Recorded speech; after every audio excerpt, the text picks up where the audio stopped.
سال گذشته در این زمین در همین شب و روز کورک نمیافتند.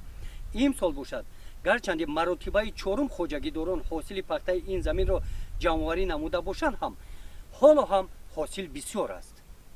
استفاده عاقلانه زمین غذای سری وقتی هوسمندگردانی ازیان خوجگی عامل اساسی به چنین موفقیت نایل گشتن خوجگی دهقانی سامان در جامعه دهاتی به نام عبدی وظیفی ناحیه واسع میباشد.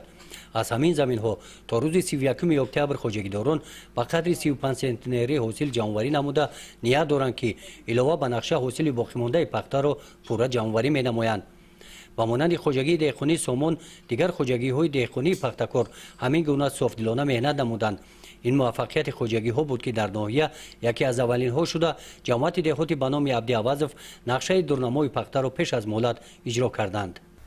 موافق دورنما باید در جماعت دهاتی به نام عبدی وظیف در میدان 1360 هکتار کشتی پنبه‌دانه گذراندیم که از این با خیرمانی زاودهای پخته تازه‌کنی ناحیه 2850 تن پخته جمع‌آوری کرده است و خوجگی دهقانی سپردند که از اجرای نقشه دورنما امروز جماعت دهاتی به نام عبدی وظیف برآمد و کوشش به خرج می‌دهد که باز زیاده از 100 تن پخته دیگر به زاودهای پنبه تازه‌کنی علاوگی سپرند. همین موفقیت خوجگیداران در چی بود امسال؟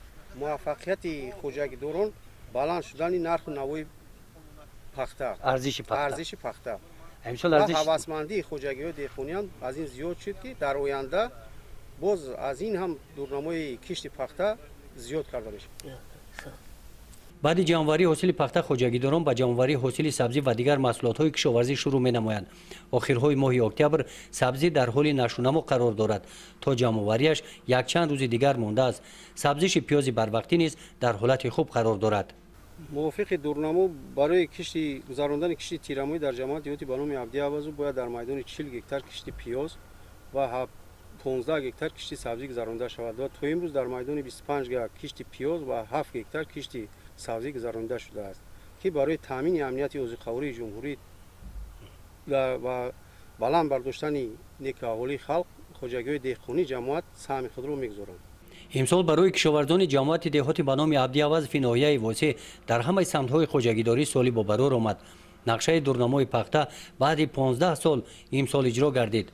گزارش خواجه نظریف خدای نظر ظهوروف از ناحیه واسع برای برنامه اطلاعاتی نوید.